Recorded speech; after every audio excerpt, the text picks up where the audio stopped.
This is Investment Perspectives with Brad Kimes. Daily live streaming interactive. Featuring Mrs. Backup. Subscribe, hit the notification, smash the likes. Now, here's Backup Brad Kimes. Come on in.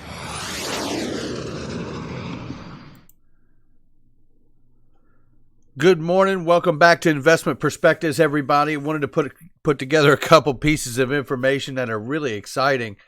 Okay, we're going to span a little bit of the news this morning. We're going to start with some IPO news, and then we're going to move quickly to a article that talks about watching out for those wolves. Now, I did have a video out yesterday that had a processing error, and I had to take that down. So I'm going to mix that content with some other content that came in overnight. And then the possibility of Western Union making an offer to buy MoneyGram. Wow. What would that mean? We're going to discuss that too. Let's go ahead and get into this thing. But before we do, really quickly, I have to give a personal thank you to each and every one of you out there. We crossed 15,000 subscribers yesterday afternoon, and it is very, very exciting. I mean, we have been here for a year and a half on the channel now, I believe, somewhere around that time frame. And it is really, really exciting. What a journey it's been. Ups, a lot of downs, ups and more downs. But I tell you what, it has been one heck of a learning experience. And to be able to be on this journey with each and every one of you is a privilege and an honor, and I know it today better than I've ever known it. So let's go ahead and get this thing started, and a big thank you to each and every one of you out there who have helped along the way. No doubt about it. We've got a lot more to go. Let's keep this thing going. So, and you know what? Let's get 100,000 subs. That's really like the first mark. That's the first watermark. So we got a ways to go, but this is exciting nonetheless. Let's start right here. This is from Cryptopolis this morning and Seeking Alpha. IPO revival. It talks about V-Room, Shift4, and Warner Music. Listen to this. These are just three little bullet points here that kind of give you an overview of what the market has been and what it's about to be again. So here we talk about the pandemic brought IPOs to a virtual halt over the past 2 months, but that's slowly starting to change as capital markets recover. Online used car seller V-Room is set to price shares between $15 and $17, aiming to raise $318.8 million at the top end of the range, with a market cap at 1.9, almost $2 billion. It says here about the Shift4 also set terms for its initial public offering of common stock, while Warner Music will price shares in what could become the largest New York IPO so far in 2020. What I find exciting about that is because we've had a lot of talk recently about Ripple doing an IPO. I personally think there's a good chance for us to see it maybe this summer. And that's my speculation, if I could be very clear about that.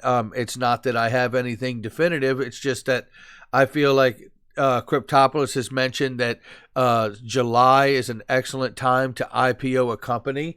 And if you look at this article talking about the steam coming and, the breath coming back into the market, maybe this July window would be a great time to watch for something like a Ripple. And if not Ripple, maybe we would see other companies IPO, maybe a Coinbase or a Gemini or something like that would go beforehand.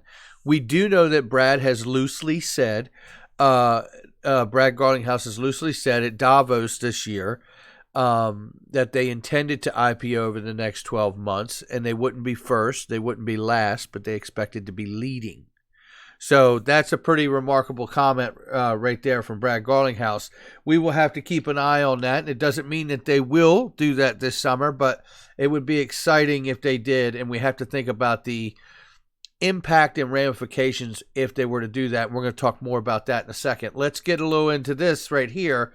This is an article that I covered yesterday. Like I said, I had to take the video down from a processing error.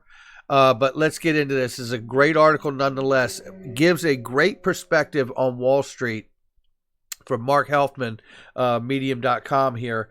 I'm going to go down to this section here because this is what I want to get into.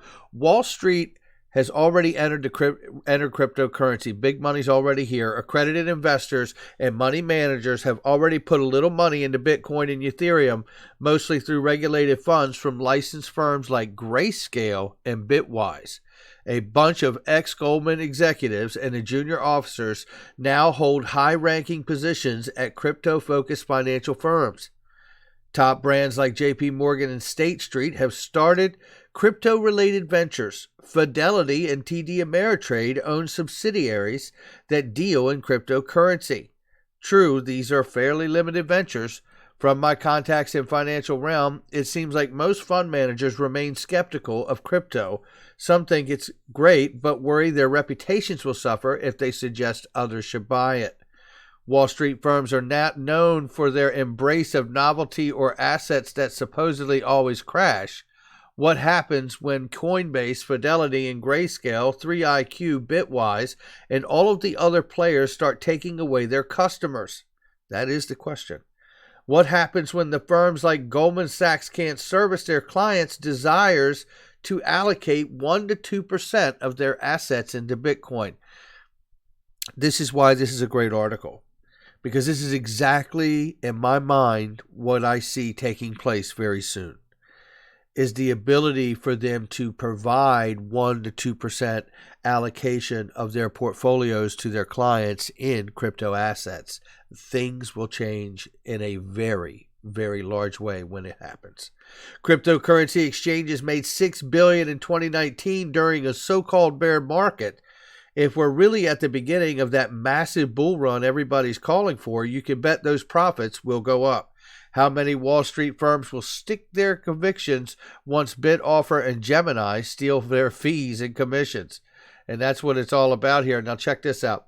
From a business perspective, Goldman Sachs did not necessarily make a bad decision. Since it does not do much retail business relative to its size, it doesn't really need to dabble in crypto. What does it lose by trashing it? Why hype something it can't make money off of? Yeah, why hype something it can't make money off of? That would just give clients a reason to take their money to another firm. And I get that. You know, if they're not licensed or regulated to be able to offer crypto, then why in the world would they even hype it or present it to their clients as a product? Now, here's the other thing. If they are trashing it and they know they can't offer it to their clients, it doesn't mean they can't buy it for themselves. And this is called talking your book in a market or industry where you can have influence just by speaking about something. You could speak in a manner that depresses the notion or supports the notion. And depending on what your play is personally or as a company, you could choose to affect the markets. This is not illegal. This is called talking your book. And so far, Goldman Sachs has been talking their book about how they don't like the crypto space, but it doesn't mean them as a company or individuals have not been scooping it up. All right, so besides many Goldman Sachs clients have fiduciary responsibilities to investment guidelines that limit or prohibit volatile, high risk, they are not likely to put much money into cryptocurrency even if they wanted to. Maybe in the future, Goldman Sachs changes its mind and decides to get involved. Who cares? It only has $2 trillion of assets under management. Did you hear that? Only. And it says, but the number includes a lot of money from institutions that will never allocate a penny to crypto or any other risky asset. Not to mention, the overall market for crypto is much bigger than $2 trillion. It's literally everything you can put a price on. And that's a great comment because it is. Listen to the size of these other markets. Compared to $100 trillion in paper money, $300 trillion in things people can collateralize for loans, and $700 trillion in derivative financial products. $2 trillion isn't very much. A drop in the bucket for the global financial system. The crypto market is so tiny, it will see massive gains if just a tiny fraction of the money enters the market. Goldman Sachs has nothing to do with it.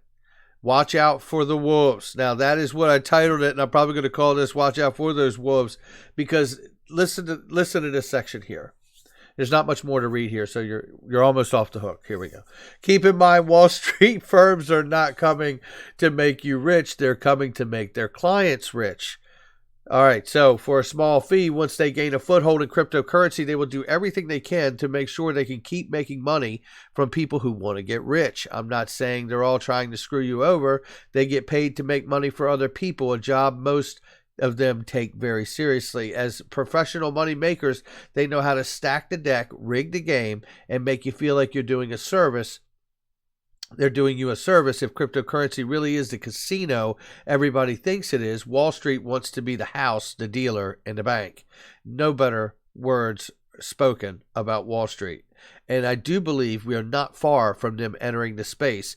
And they have been talking down crypto, as I said, talking their book. And I do believe that they've been scooping it up while doing so. And we're going to have some evidence of that in just 1 second.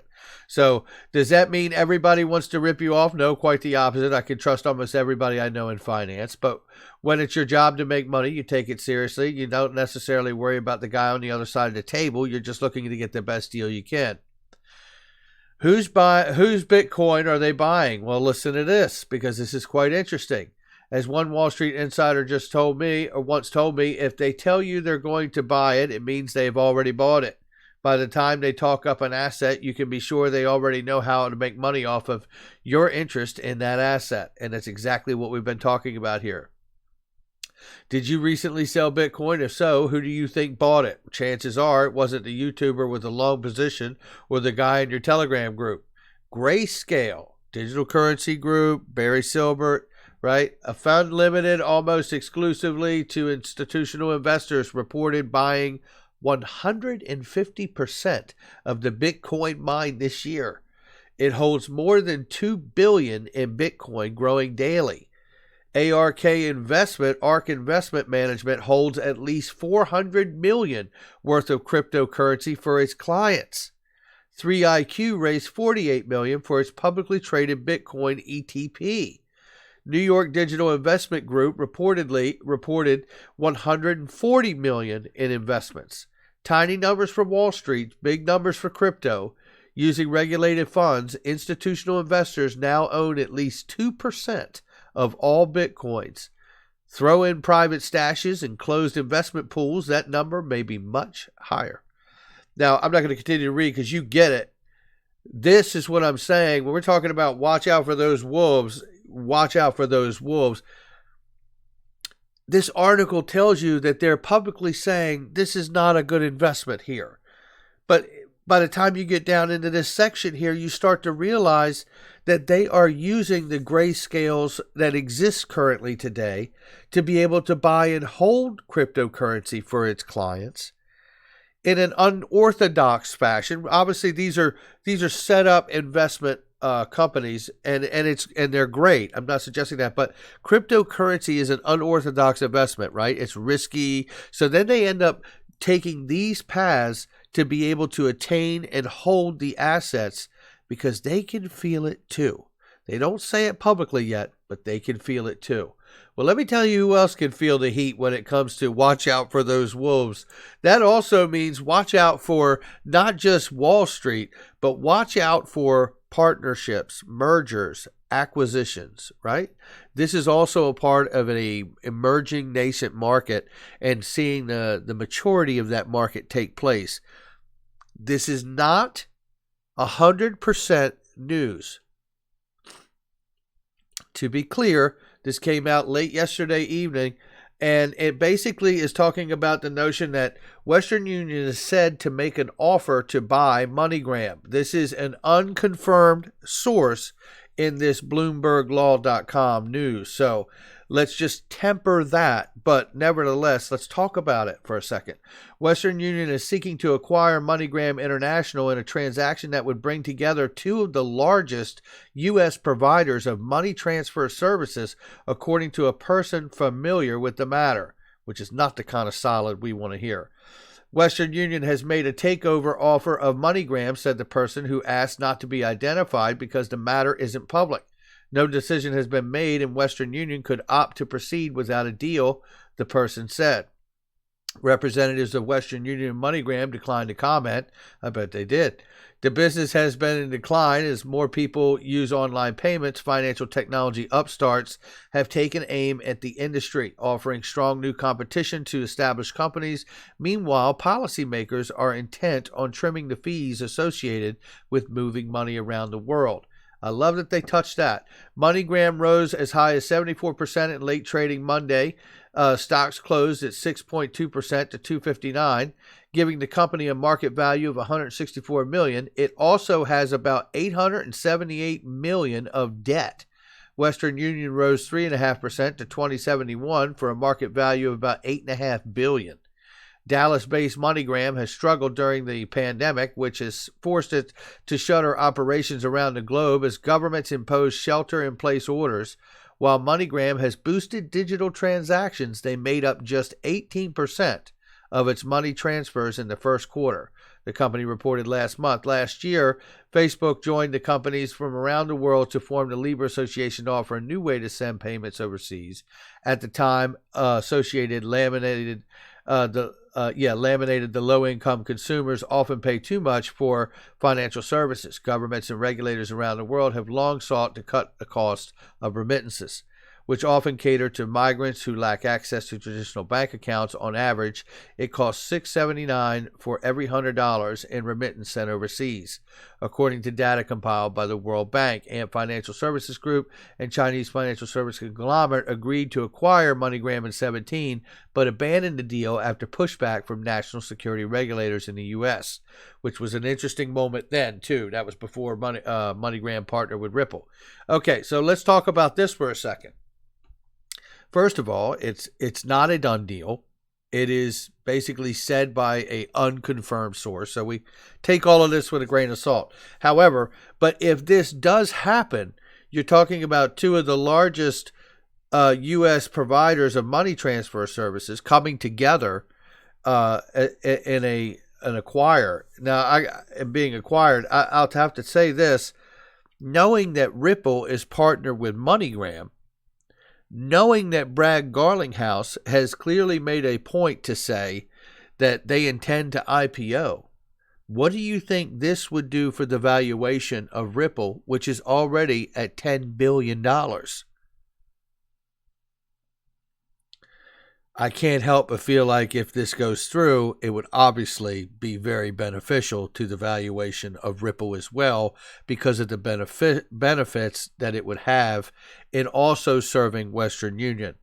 That's, we're speculating, obviously. It hasn't happened, but nevertheless, that's pretty darn exciting in my house. Okay. So that's pretty much it right there. Again, we don't know when Ripple will IPO, just to be very clear here. But to tell you the truth, knowing that this is a potential scenario that could work itself out, this might be a great acquisition that happens. And like I said, knowing Ripple's partner with MoneyGram, it can't be but a positive impact from where I'm sitting on the valuation of Ripple and what it's been able to do thus far, because I would imagine that if Western Union does go forward and acquire MoneyGram, they will be incorporating the benefits of what on-demand liquidity has set up for MoneyGram as well, like an internal treasury, the way it was referred to by David Schwartz, I believe. Okay, so keep an eye out for any IPO news for Ripple, and keep your head on a swivel. This is crypto. You never know, and never forget that this is a wild market, a very young and nascent market. Wall Street has yet to enter, and just imagine what this space looks like when Wall Street does come in and start offering 1% to 2% allocation of cryptocurrencies to their client base. All right, guys, that's going to do it for me. Hit the like and subscribe. I will catch you guys on the next one.